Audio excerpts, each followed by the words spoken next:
For Basa, leaving a man behind was never an option.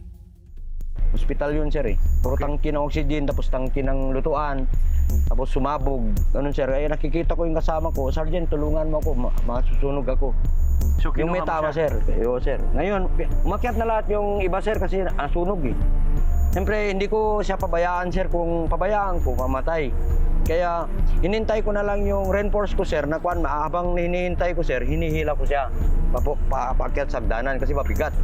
Kaya kung lalapit yung kalaban, sir, alam namin may tama kayo. Sabi nila, sir, malapitan lang, sir, eh. Alam namin may tama kayo.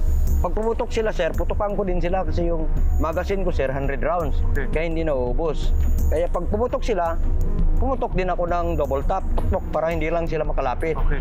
Habang hinihila ko yung kasama ko, akyat, pumuputok ako ng tig-isa lang para hindi sila makalapit. Grabe. Tapos? Inakyat ko siya, sir. Nung nakalahati namin yung hagdan, sir, sakto may dumating na nag-rescue na sa amin na kasamahan din namin, sir. Okay. Kaya inakyat kami, sir. So, nakalabas kayo? Nakalabas kami, sir. Then, nung ano namin sa hospital, sir, yung gusto, butas lang yung dadaanan mo kasi sa pader, sir, eh. Alanganin. Alanganin yan, mamatay na siya, maubusan ng dugo. Diyan nyo pa ipadaan. Ipinadaan ko ng kalsada, sir. Nagdesisyon ako, kunin ko yung machine gun. Akin na muna machine gun. Plastar ko ng kalsada para ma-evacuate lang siya. Doon, pinlastaran ko yung kalsada, sir, kasi may umi-snipe. Grabe, Kaya Master. binibira ako. Grabe, Master. Ako, sinubukan ko i-imagine itong mga kwento mo ngayon dahil mas lagpas pa to sa isang action movie. Yes, sir. Talagang Nung sir. hindi ko maiintindihan talaga kung anong pinagdaanan nyo.